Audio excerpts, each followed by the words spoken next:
Welcome to Araku public voice. ఈరోజు వార్త. నిన్నటి రోజు నయా బీజేపీ నాయకుడు ఇప్పుడు సెఫాలజిస్ట్గా విశ్లేషకుడిగా మారినటువంటి నా మంచి మిత్రుడు కిరణ్ కుమార్ రెడ్డి గారు రాహుల్ గాంధీ గారి గురించి చేసిన అతను మాట్లాడినటువంటి తీరు ఒక్కసారి ఆలోచన చేసుకొని అతన్ని అడుగుతా ఉన్నాను నేను. రాహుల్ గాంధీ గారికి తెలివితేటలు లేవు అన్నారు తమరు. మీలాంటి తెలివితేటలు ఉన్నటువంటి వారినైనా అతను పక్కన పెట్టుకోవాలి అని అన్నారు తమరు, సెలవు ఇచ్చినారు.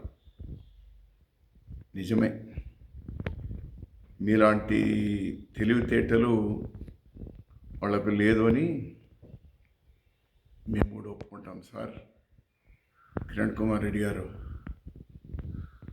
తమరు అత్యున్నతమైనటువంటి స్థాయికి తీసుకెళ్ళినటువంటి కాంగ్రెస్ పార్టీ, రాహుల్ గాంధీ గారు మీరు ముఖ్యమంత్రి అవ్వడానికి one of the main instrument, మర్చిపోవద్దు.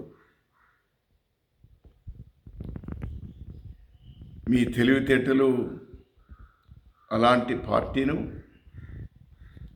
పక్కన వదిలేసి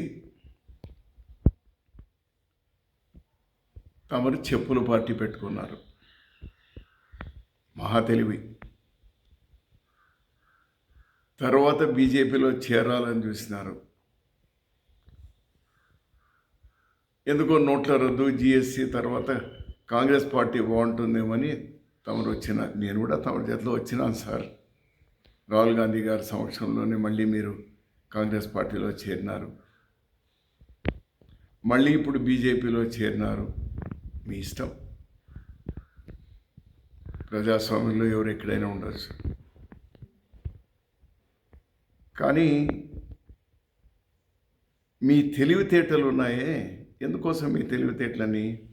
కేవలం కుర్చీ కోసమే కదా, కేవలం పదవి కోసమే కదా.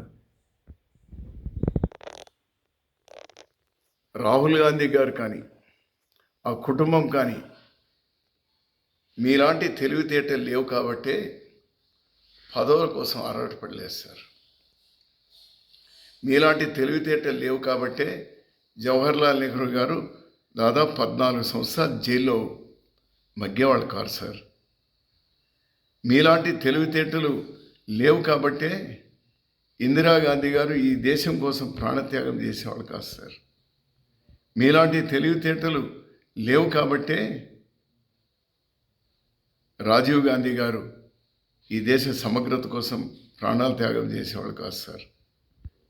మీలాంటి తెలివితేటలు లేవు కాబట్టే సోనియా గాంధీ గారు ప్రధానమంత్రి పదవి వచ్చినా కూడా ఆ రోజు దేశం మంచి దృష్ట్యా మన్మోహన్ సింగ్ గారిని చేసినారు సార్. రాహుల్ గాంధీ గారికి 2009లో 2012లో స్వయాన మన్మోహన్ సింగ్ గారే ప్రధాని కమ్మన్నా కూడా మీలాంటి తెలివితేటలు లేవు కాబట్టి ప్రధాని కాలేదు సార్. చివరికి మంత్రి పదవి కూడా తీసుకోలేదు సార్. నిజమే, మీలాంటి తెలివితేటలు లేవు. మీరు కాంగ్రెస్ పార్టీలో ఉన్నప్పుడు కాంగ్రెస్ పార్టీ నుంచి లబ్ధి పొందినారు, అంత పెద్ద పదవి పొందినారు. మీరే విధంగా ముఖ్యమంత్రి అయినారు ఏమైనటువంటివి నాకు తెలుసు, మీకు తెలుసు. అది బహిరంగంగా మాట్లాడాల్సినటువంటి అవసరం కూడా లేదు. ఆ సందర్భం వస్తుంది అని కూడా నేను అనుకోను. ఇప్పుడు కేవలం మళ్ళీ ఏదో పదవి కోసం, ఏదో ఒక రాజ్యసభకో, ఏదో ఒక చిన్న రాష్ట్రంలో ఒక లెఫ్టినెంట్ గవర్నర్ కోసమో అంత కక్కుర్తి పడాలనా? అవసరమా? Please, you are my good friend my dear. రారా పోరా అనుకునేటువంటి వాళ్ళం మనమిద్దరం కూడా, ఏరా ఏరా అనుకునేటువంటి వాళ్ళం మనమిద్దరం కూడా. ఎందుకంటే ఒక స్థాయికి ఎదిగిన తర్వాత ఆ గౌరవాన్ని కూడా కాపాడుకోవాలి మై డియర్ ఫ్రెండ్. ఈ విధంగా మళ్ళీ రాహుల్ గాంధీని అంటే బీజేపీలో తమరి ప్రాపకం పెరుగుతుంది, ఏదో వస్తుంది. ఏమన్నారండి? ఎందుకోసం? రాహుల్ గాంధీ గారు అన్నదేమి? మహారాష్ట్రలో పోయిన అసెంబ్లీ ఎలక్షన్ నుంచి పార్లమెంట్ ఎలక్షన్ల వరకు, అంటే మధ్యలో 4.5 సంవత్సరాల కాలంలో కేవలం 50 లక్షల ఓట్లు, కొత్త ఓట్లు మాత్రమే నమోదైతే, పార్లమెంట్ ఎలక్షన్ నుంచి మళ్ళీ అసెంబ్లీ ఎలక్షన్కి 6 నెలల మాసంలో మళ్ళీ 45-50 లక్షల కొత్త ఓటర్లు ఎలా చేరుతారు?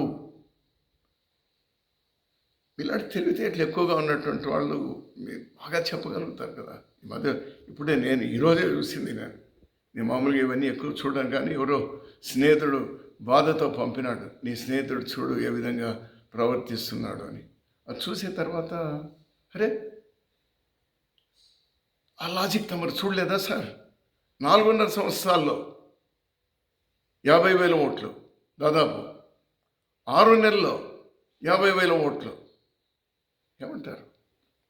ఈరోజు బీహార్లో 65 లక్షల ఓట్లు ఒక్కసారిగా తీసేయడం, అది ఏ విధంగా ఎవరైనా ఒప్పుకుంటారు? అరే, వీవీప్యాడ్లు ఇది ఈవీఎంలతో సమానంగా అన్నీ కూడా మీరు అవి కూడా లెక్కించండి అంటే ఏమి బాధ? ఈరోజు రాహుల్ గాంధీ గారు ఒక ఉదాహరణ తీసుకొని రీసెర్చ్ చేసి, అవును తమరు చెప్పినట్టు మా పార్టీ వీకు, మీలాంటి బలమైన నాయకులు మాకు లేరు కదా సార్, ఇప్పుడు మేము బలహీనలే, రైట్, బలహీనలే, కరెక్ట్. అరే, మాకు ఏజెంట్లు లేరు అని అయినంత మాత్రాన ఒక నియోజకవర్గంలో 1,250 ఓట్లు చేర్చుకోవడాన్ని సమర్థిస్తారా తమరు? ఇవన్నీ మేము ప్రశ్నిస్తుంది రాహుల్ గాంధీ గారు కానీ 25 పార్టీలు కానీ మేము కానీ ప్రశ్నిస్తుంది ఏమి? ఎవరిని ప్రశ్నిస్తున్నాం? ఎలక్షన్ కమిషన్ ప్రశ్నిస్తున్నాం. తమరికేం నొప్పి అంటే అని నేను, let election commission react. Election కమిషన్కి లేని తమరికెందుకు సార్? ఏమి తమరు ఈ మాట మాట్లాడితే ప్రాపకం పెంచుకోవడాక? No, I never expected. It's not correct. Better అలాంటి మాటలు రాహుల్ గాంధీ గారి మీద. ఈ దేశం కోసం అతనే పదవి ఉంచుకున్నాడు, పార్టీ పదవి. మల్లికార్జున ఖర్గే గారు అయినారు ఈరోజు. Is a fighter. ఈ దేశం అంతా తిరిగినారు. ఈ దేశంలో ప్రజాస్వామ్యాన్ని వాళ్ళ తాత, వాళ్ళ ముత్తాత, వాళ్ళ అవ్వ, వాళ్ళ నాన్న ఈ దేశాని కోసం, వాళ్ళ తల్లి దేశాని కోసం ప్రాణత్యాగాలు, ఆస్తుల త్యాగాలు, ఇంకేమి చేయాలని, ఇంకేం త్యాగాలు చేయాలి? తమరి కోసం వాళ్ళు ఒక రాజ్యసభకో ఇంకోటికో ఏమైనా ఒక త్యాగం చేయమని చెప్తారా? ఈ విధంగా పాపం కిరణ్ కుమార్ రెడ్డి గారికి ఏమీ చేయలేకపోయింది కాంగ్రెస్ పార్టీ. ఆఫ్టర్ ఆల్ ఒక ముఖ్యమంత్రిని మాత్రమే చేసింది. ఇంకా అతనికి ఏదో కావాలి, దానికోసం ఏదైనా త్యాగం చేయమని అడుగుతామా? I'm sorry my dear Kiran Kumar Reddy, I'm very sorry. చాలా తప్పు మాట్లాడినాం. ఇలాంటివి కనీసం భవిష్యత్తులో పునరావృతం కాకుండా చూసుకో. వస్తాయి, పదవులు వస్తాయి, పోతాయి. మనిషి గౌరవాన్ని కాపాడుకోవాలి మై డియర్, చూసుకో. సో నీలాంటి తెలివితేటలు గాంధీ కుటుంబానికి, రాహుల్ గాంధీ గారికి, వాళ్ళందరికీ లేవు కాబట్టి మేము గర్విస్తూ ఉన్నాం. మీలాంటి తెలివితేటలు వద్దు వద్దు వద్దు. ప్రజాస్వామ్యంలో అది మేమెవ్వరూ ఒప్పుకునేటువంటిది కాదది. తమరుగా తెలివితేటలు పెంచుకోవాలనుకుంటే పెంచుకోండి, but not at the cost of మీకు అన్నం పెట్టిన చేతిని నరికేటువంటిది ఉందే. No no no no. Yours is a Congress family. Congress నుంచి పోయిన వాళ్ళు చాలామంది ఉన్నారు. కాంగ్రెస్ సభ్యులు జగన్ పార్టీకి పోయిన వాళ్ళు ఉన్నారు, తెలుగుదేశం పోయిన వాళ్ళు ఉన్నారు, చాలామంది ఉన్నారు. వాళ్ళు ఎవరూ మాట్లాడలేదే. వాళ్ళ అవసరాలు, వాళ్ళ ప్రాంత అవసరాలు, వాళ్ళ కార్యకర్తలు మళ్ళీ మరొకటో ఏదో ఇబ్బందులు ఉండి పోయింటారు. నేను పార్టీలు మారడాన్ని నేనేం పెద్ద తప్పడం లేదు. But in your case what are you doing? Why are you accusing Congress party? మీ కాంగ్రెస్ ప్రభుత్వం ఉన్నప్పుడు your also there at that time. Your also there. Stop. ఇటువంటి మాటలు, ఇటువంటి ఆలోచనలు కలలో కూడా రానియద్దు ఇంకా. నీ ఆరోగ్యానికి నీకు మంచిది. Thank you.